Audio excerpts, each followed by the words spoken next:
11 முடியுது. அதாம்மா நம்ம படிப்புன்னு எடுத்துக்கிட்டோம்னா சுத்து வர ஒரு பீரியட்.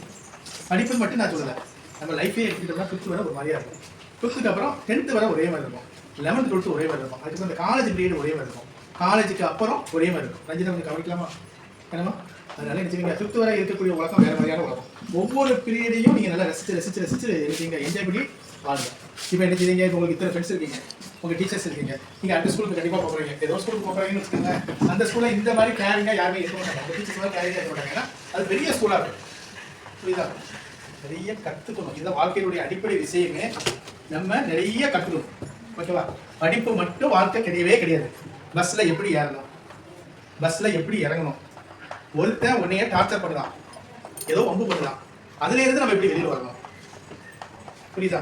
ஒருத்தர் டார்ச்சர் பண்ணா அதுலேருந்து நம்ம எப்படி வெளியில் வரணும். நமக்கு ஒரு ப்ராப்ளம் வருது, அந்த ப்ராப்ளத்தை எப்படி சொல்யூஷன் கண்டுபிடிக்கணும்.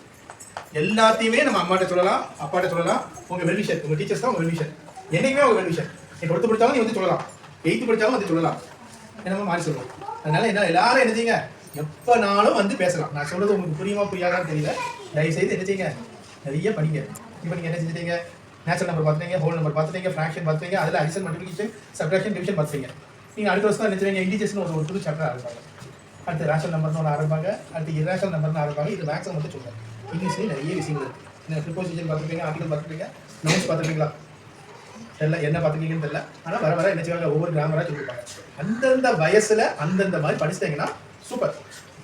திரும்ப சொன்னேன், இதுவரை நான் சரியாக படிச்சிருக்கேன், இதுவரை நான் சரியாக படிக்கல, ஆனால் ஒன்றுமே பிரச்சனை இல்லை. 6th இருந்து நீ புரிஞ்சு படிச்சுக்கோ. முதல்ல நம்ம பயப்படுவோம். இப்போ சார் சொல்லிக் கொடுப்பாரு, நமக்கு என்ன செய்ய முடியாது, கேட்க நம்ம சரியாக புரிஞ்சிருக்காது, நம்ம ஏதோ சொல்லுவாரு நமக்கு புரிஞ்சிருக்காது. நீங்கள் என்ன செய்யணும், சார் எனக்கு தெரியல, அது தைரியமாக பேசுறது. நீங்கள் எல்லாருமே தைரியமாக பேசுவீங்க, அப்படி தானே? கேட்கணும், தைரியமாக என்ன செய்யணும், சார் எனக்கு தெரியல, எனக்கு 100 முறை சொல்லிக் கொடுங்க அப்படின்ட்டு சொல்லணும்.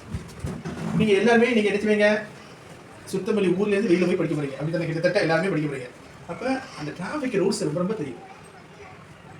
இதுதான் காரு, பஸ்ஸில் இறங்குறோம். இல்லை நீங்கள் வேனில் போகிற மாதிரி அமைப்பு, பஸ்ஸில் போகிற மாதிரி அமைப்பு இருந்துச்சுன்னா இறங்கி வண்டி மூவ் ஆகிற வரை நம்ம நிற்கணும். வண்டி நம்ம எல்லாம் பொதுவாக என்ன தப்பு பண்ணுவாங்க, இப்படி நம்ம இறங்கி முன்னாடி போய் நிற்போம், பேசிட்டு நிற்போம். நீங்கள் நிற்கிறதே காருக்காரனுக்கு தெரியாது, அவனுக்கு மேலே உள்ளது மட்டும்தான் தெரியும், கீழே உள்ளது தெரியாது. சரி, எப்போவுமே ஒரு ஆபத்து வரும்னு நினச்சி அதுக்கு சொல்யூஷன் கண்டுபிடிக்கணும். அறியாமை தான் எல்லாத்துக்கும் பிரச்சனைக்கு காரணமே. நம்ம அறியாமைங்கிறது ஒரு விஷயத்தை பற்றி தெரியாது, நம்ம யோசிக்க மாட்டோம், அப்படியே நினைச்சுவோம், அப்படியே போவோம், அப்படியே வருவோம். அப்படி இருக்கக்கூடாது. பிளைண்ட் ஸ்பாட்டுமாங்க. ஒரு கார் இங்கே வந்துட்டு இருக்கோம், நம்ம இப்படி கிராஸ் பண்ணுவோம். நமக்கு இங்கே கிராஸ் பண்ணும்போது இதான் பஸ் வந்துட்டு இருக்கு, இந்த சைட்லேருந்து எதுவும் வராது அப்படின்னு நினச்சி நம்ம வந்துட்டு இருக்கோம். இந்த பக்கம் ஒரு வண்டி நிற்கி, இங்கே ரோடு, ஏன்னா நம்ம இங்கே வந்தோன்னா இங்கே இருந்து ஒரு வண்டி வேகமாக வந்துட்டு இருக்கோம். ஸோ இந்த இடத்துல நின்று இங்கேயும் பார்க்கணும், இந்த இடத்துலையும் பார்க்கணும். ரொம்ப ரொம்ப ரொம்ப முக்கியமானது பிளைண்ட் ஸ்பாட்டுமாகுது. நமக்கு தெரியாது.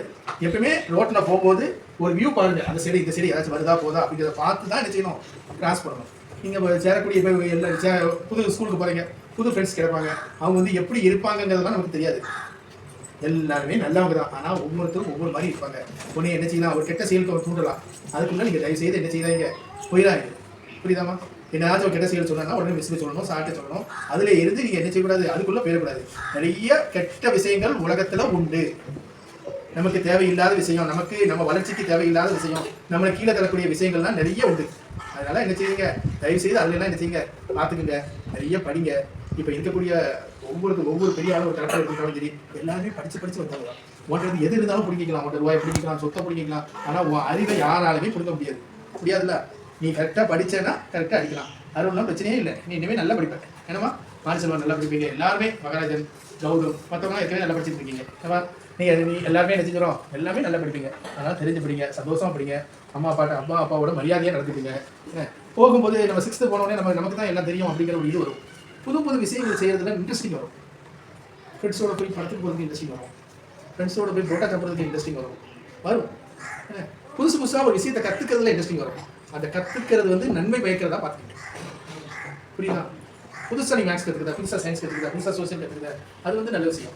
ஆனால் தேவையில்லாத கெட்ட விஷயங்களை என்ன செய்யாதீங்க, கற்றுக்காதீங்க.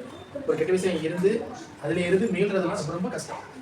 நீங்கள் அருமையான குழந்தைகள், ஏன்னா உங்கள் டீச்சர்ஸ் எல்லாருமே சொல்லியிருக்காங்க, சூப்பரான அதாவது நல்ல செட்டு அடிப்பாங்க, அருமையாக படிப்பீங்க, எல்லாருமே நல்ல ஒபீடியண்டாக இருப்பீங்க.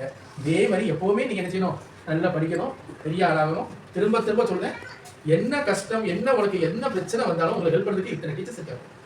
ஓகேம்மா? எப்போனாலும் வா, இது உன் ஸ்கூல் தான், என்னைக்குமே உன் ஸ்கூல்.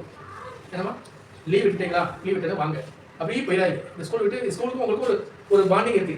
இப்போ இங்கே இருக்கு, இது ஒரு 6 மாதம் கழிச்சு பாண்டிங் இருக்கணும், ஒரு 6 வருஷம் கழிச்சு இந்த பாண்டிங் இருக்கும். அந்த பாண்டிங் எப்போ இருக்கும், நீங்கள் அடிக்கடி வந்துட்டு போய்கிட்டு இருந்தால் மட்டும்தான் நிச்சயம் முடியும் இருக்கும்.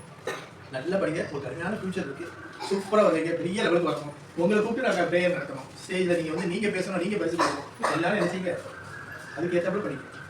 அதான் பார்த்துக்கீங்க, பாட்டியை பார்த்துக்கிங்க, யாரையும் ஏற்று பேசாதீங்க. என்னமா ஒவ்வொருத்தருக்கும் ஒரு எக்ஸ்ட்ராடனரி திறமை இருக்கும். இவன் டான்ஸ் ஆடலாம், சில மேக்ஸ் நல்லா போடுறாங்க, சில சயின்ஸ் நல்லா படிக்காங்க, அது மாதிரி உங்களுடைய திறமையாக வளர்க்கணும். ஏன்னா சூப்பர், எல்லாத்துக்கும் ஒரு அருமையாக இருக்கிறாங்க.